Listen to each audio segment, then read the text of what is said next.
ગુજરાતમાં ભારતીય જનતા પાર્ટી જીતથી માત્ર એક ડગલું જ દૂર છે। જી હા, ગુજરાતની 24 બેઠકો પર ભારતીય જનતા પાર્ટીને ખૂબ જ મોટી લીડ મળી ચૂકી છે। શું છે સમગ્ર આંકડાઓ વિગતે વાત કરીશું આજે।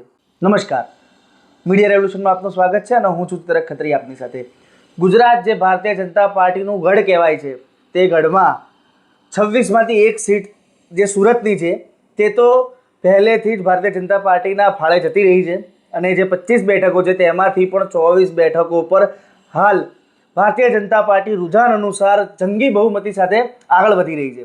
જે મતોની લીડ છે તે ખૂબ જ જંગી છે। એક બેઠક છે બનાસકાંઠાની, તેમાં ગેનીબેન રેખાબેન ચૌધરીને કાંટાની ટક્કર આપી રહી છે। પરંતુ જો બીજી 24 સીટોની વાત કરવામાં આવે તો તેમાં ભારતીય જનતા પાર્ટીના મતોની લીડ આ પ્રમાણે છે। કચ્છથી વિનોદભાઈ ચાવડા છે તે 31,000 મતોથી આગળ ચાલી રહ્યા છે। મહેસાણામાં હરિભાઈ દેસાઈ 75,000 મતથી આગળ ચાલી રહ્યા છે। ગાંધીનગરથી અમિત શાહ દેશના ગૃહમંત્રી 1,91,000 મતોથી આગળ ચાલી રહ્યા છે। સાબરકાંઠામાં શોભાબેન 18,000 મતોથી આગળ ચાલી રહ્યા છે।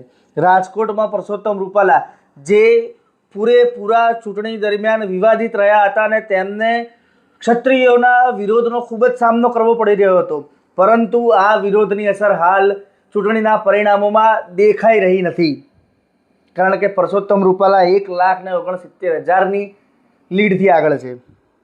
ભરૂચમાં મનસુખ વસાવા 1,42,000।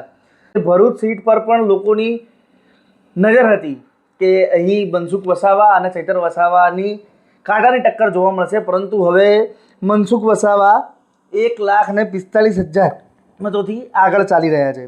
નવસારીમાં CR પાટીલ ગુજરાત અધ્યક્ષ ભારતીય જનતા પાર્ટીના તે 1,57,000 મતોની લીડથી આગળ ચાલી રહ્યા છે। વલસાડમાં 1,25,000 મતોથી આગળ ચાલી રહ્યા છે। બારડોલીમાં પ્રમુખભાઈ વસાવા જે 88,670 મતોથી આગળ ચાલી રહ્યા છે। છોટાઉદેપુરની વાત કરવામાં આવે તો 1,91,000 મતોથી આગળ ચાલી રહ્યા છે જશુભાઈ, અને દાહોદની વાત કરવામાં આવે તો જસવંતભાઈ ભાભોર 86,037 મતોથી આગળ ચાલી રહ્યા છે। પરંતુ જે બનાસકાંઠાની બેઠક છે તેમાં કોઈ પણ ઉમેદવારને એક વોટ માટે તરસવું પડે છે અને હાલ રેખાબેન ચૌધરીને માત્ર 4,000 વોટોની જ લીડ છે। આ લીડ 11 વાગ્યા અને 10 મિનિટ સુધીની લીડ છે।